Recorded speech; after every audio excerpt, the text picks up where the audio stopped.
آج کی کہانی کا عنوان ہے انسان دوستی۔ ایک بادشاہ ہمیشہ اپنے ملک کی حدوں کو بڑھانے اور دوسروں کے علاقے ہڑپ کرنے کی فکر میں رہتا تھا۔ وہ چاہتا تھا کہ پاس پڑوس کے بادشاہوں کے ملک فتح کر کے خود شہنشاہ بن جائے، مگر اسے اپنی رعایا کے دکھ درد کی کوئی پرواہ نہ تھی۔ دوسروں پر حملہ کرنے کے لیے وہ ہمیشہ کسی مناسب موقع کی تلاش میں رہتا تھا۔ ایک دن اسے پتا چلا کہ اس کے ایک پڑوسی بادشاہ کا حال ہی میں انتقال ہو گیا ہے اور وہاں کی حکومت کا کام کاج اس کا ایک کمسن بیٹا چلا رہا ہے۔ وہ سوچنے لگا کہ ہو سکتا ہے کہ اس ناتجربہ کار بادشاہ کی فوجیں اس کے ساتھ وفاداری کا ثبوت نہ دیں اور وہ علاقہ آسانی سے اس کے ہاتھ لگ جائے۔ یہی سوچ کر اس نے اپنے پڑوسی ملک پر اچانک حملہ کر دیا اور اس کے علاقے پر قبضہ کر لینے کے بعد شکست خوردہ بادشاہ کو اپنے دربار میں حاضر ہونے کا حکم دیا۔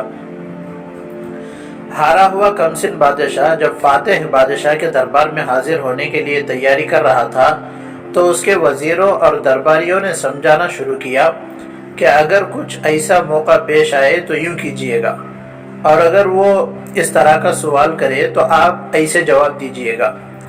کمسن بادشاہ کی ماں نے جب دیکھا کہ نصیحتوں کی بھرمار سے اس کا بیٹا کچھ پریشانی سے محسوس کرنے لگا ہے تو وہ پیار سے بولی، بیٹا یہ سب کہنے کی باتیں ہیں، وقت آنے پر کچھ بھی یاد نہیں رہتا، مناسب یہی ہے کہ خدا کا نام لے کر روانہ ہو جاؤ اور کیسا بھی وقت کیوں نہ آئے ہمت اور مستقل مزاجی کا دامن مضبوطی سے تھامے رکھنا، اور پھر تم سے جو بھی سوال پوچھا جائے اپنی عقل اور سمجھ کے مطابق جو جی میں آئے جواب دینا۔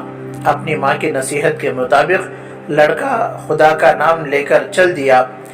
جیسے ہی وہ دربار میں پہنچا، بادشاہ نے اسے کچھ بھی سوچنے کا موقع نہ دیا اور اس کے دونوں ہاتھ پکڑ کر بڑے رعب سے بولا، بتا اب تیرے ساتھ کیا سلوک کیا جائے۔ لڑکا تھوڑی دیر خاموش رہا، پھر بڑی ہمت سے بولا، اے بادشاہ بزرگ، سلوک اور برتاؤ کے لیے تو اپنے اپنے ملک کے مخصوص رواج ہوتے ہیں۔ ہمارے ملک میں تو اگر کسی کا ہاتھ پکڑ لیتے ہیں تو زندگی بھر اس کا ساتھ نبھاتے ہیں۔ آپ نے تو میرے دونوں ہاتھ پکڑ لیے ہیں، میرے خیال میں تو اس کا مطلب صاف ہے۔ پھر بھی اگر میرا خیال غلط ہو تو جو بھی مزاج مبارک میں آئے اسی کے مطابق سلوک کیجیے۔ لڑکے کی عقل مندی سے بادشاہ بہت متاثر ہوا اور اس کا غرور چور چور ہو گیا۔ اس کا خیال تھا کہ لڑکا کچھ بےہودہ سا جواب دے گا تو اسے قید میں ڈالنے کے خاطر جواز مل جائے گا، لیکن متوقع جواب نہ پا کر بادشاہ نے پھر پوچھا، مرنے سے پہلے تمہارے والد محترم نے تمہیں کیا نصیحت کی تھی؟ لڑکے نے بڑے ادب سے جواب دیا، جناب مجھے اچھی طرح یاد ہے کہ میرے والد محترم نے فرمایا تھا، بیٹا کسی گرے ہوئے انسان کو کبھی ٹھوکر مت مارنا، کل تم بھی گر سکتے ہو، اس وقت لوگ تمہیں بھی ٹھوکریں ماریں گے۔ انسان ہو، انسان کی قدر کرو، پرندوں کی طرح ہوا میں اڑنے اور مچھلیوں کی طرح پانی میں تیرنے کے بجائے انسانوں کی طرح زمین پر رہنا سیکھو اور انسان دوستی کا حق ادا کرو۔ بادشاہ لڑکے کی باتوں سے بہت خوش ہوا اور اس نے نہ صرف اس کی جان بخش دی بلکہ اس کا جیتا ہوا ملک بھی اسے واپس کر دیا، لیکن یہ اثر دیر پا ثابت نہ ہو سکا۔ کچھ ہی عرصے بعد اسی بادشاہ نے کسی اور ملک پر چڑھائی کر دی۔ مخالف بادشاہ نے اس کے مقابلے کے لیے نہ تو کوئی فوج بھیجی اور نہ اپنی حفاظت کا کوئی خاص انتظام کیا۔ یہ دیکھ کر حملہ اور فوجوں کے حوصلے اور بھی بلند ہو گئے۔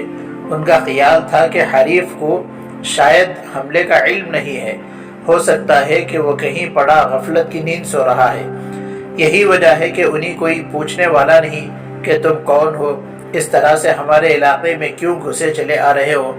بادشاہ اپنے لاؤ لشکر لیے بے دھڑک بڑھتا چلا گیا، یہاں تک کہ وہ اپنے حریف کے محل تک پہنچ گیا۔ محل پر پہنچ کر دیکھا کہ وہاں بھی کوئی پہرا یا چوکی نہیں۔ وہ حیران تھا، آخر معاملہ کیا ہے؟ اس کی فوجوں نے محل کو گھیرے میں لے لیا۔ حملہ اور بادشاہ اور بھی رعب میں آ کر مونچھوں پر تاؤ دینے لگا۔ اتنے میں اپنے دو ایک سرداروں کے ساتھ مغلوب ملک کا بادشاہ نہتے ہی محل سے باہر آیا اور آتے ہی ہاتھ جوڑ کر کہنے لگا، حضور یہ ملک آپ کا، یہ گھر آپ کا، جہاں جی چاہے رہیے، جو جی میں آئے کیجیے۔ اتنے دور سے آتے آتے آپ تھک گئے ہوں گے، بھوک بھی لگ رہی ہوگی، آئیے اندر تشریف لے آئیے، پہلے کھانا کھائیے، پھر ذرا آرام کر کے جو جی میں آئے کیجیے۔ اپنے کچھ جرنیلوں کے ساتھ حملہ اور بادشاہ محل کے اندر داخل ہو گیا۔ کیا دیکھتا ہے کہ صاف شفاف خوان پوشوں سے ڈھکے بے شمار تھال میزوں پر سجا رکھے ہیں۔ حملہ اور بادشاہ اپنے حریف کی مہمان نوازی کو دیکھ کر دنگ رہ گیا۔ بھوک تو لگ ہی رہی تھی، وہ لوگ کھانے کی میزوں کی طرف بڑھنے لگے۔ کھانے کے لیے جب خوان پوش ہٹائے گئے تو دیکھا کہ بجائے کھانے پینے کی چیزوں کے تھال میں سونے، چاندی، اشرفیوں اور جواہرات وغیرہ سے بھرے ہوئے ہیں۔ یہ دیکھ کر حملہ اور بادشاہ ہکا بھکا رہ گیا۔ حیرانی کے عالم میں پوچھا، آپ نے تو کھانے کی دعوت دی تھی، پھر کھانا کہاں ہے اور یہ سب کیا ہے؟ میزبان بادشاہ نے عرض کیا، حضور روٹی تو آپ کے اپنے ملک میں بھی بہت تھی، آپ کے یہاں تکلیف فرمانے کی اصل وجہ تو یہ ہیرے اور جواہرات ہیں۔